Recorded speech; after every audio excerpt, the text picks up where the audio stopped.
ದೇವರನಾಡು ಕೇರಳದಲ್ಲಿ ರಣಭೀಕರ ಮಳೆ ಆಗ್ತಾ ಇದೆ. ಕೇರಳಂನ ಹಲವು ಕಡೆ ಭೂಕುಸಿತ, ಪ್ರವಾಹದ ಪರಿಸ್ಥಿತಿ ನಿರ್ಮಾಣ ಆಗ್ತಿದೆ. ಕೇರಳಂನಲ್ಲಿ ಮಳೆಯ ಅಬ್ಬರಕ್ಕೆ ಈವರೆಗೂ ಕೂಡ 7 ಸಾವಾಗಿದೆ. 3 ಮಕ್ಕಳು ಸೇರಿ 7 ಮಂದಿ ದುರ್ಮರಣ ಹೊಂದಿದ್ದಾರೆ. ಕೊಟ್ಟಾಯಂ, ಇಡುಕಿ, ಎರ್ನಾಕುಲಂ, ಪಣಂತಿಪಟ್ಟದಲ್ಲೂ ಕೂಡ ಸೇತುವೆಗಳು, ರಸ್ತೆಗಳು ಸಂಪೂರ್ಣವಾಗಿ ಮುಳುಗಡೆ ಆಗಿದೆ. ಸಂಚಾರ ಎಲ್ಲವೂ ಕೂಡ ಅಸ್ತವ್ಯಸ್ತ ಆಗಿದೆ. ಕೇರಳಂ, ಕೋಯಿಕೋಡ್, ಮಲಪುರಂ, ಕಣ್ಣೂರು ಈ ಭಾಗದಲ್ಲಿ ಅತಿ ಹೆಚ್ಚಾಗಿ ಮಳೆ.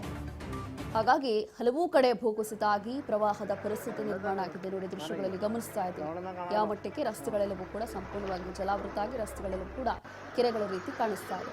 3 ಮಕ್ಕಳು ಸೇರಿ ಈಗಾಗಲೇ 7 ಮಂದಿ ದುರ್ಮರಣ ಹೊಂದಿದ್ದಾರೆ ಅನ್ನೋದು ಗೊತ್ತಾಗ್ತಾ ಇದೆ.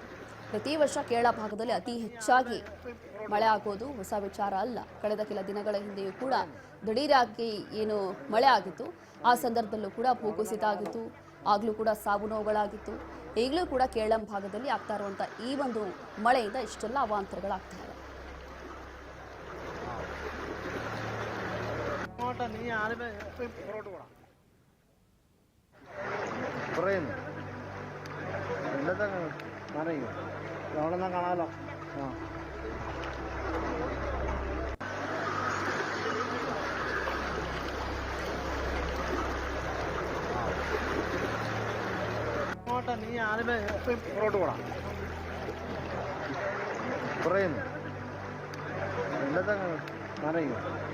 നിന്നാ കാണാലോ.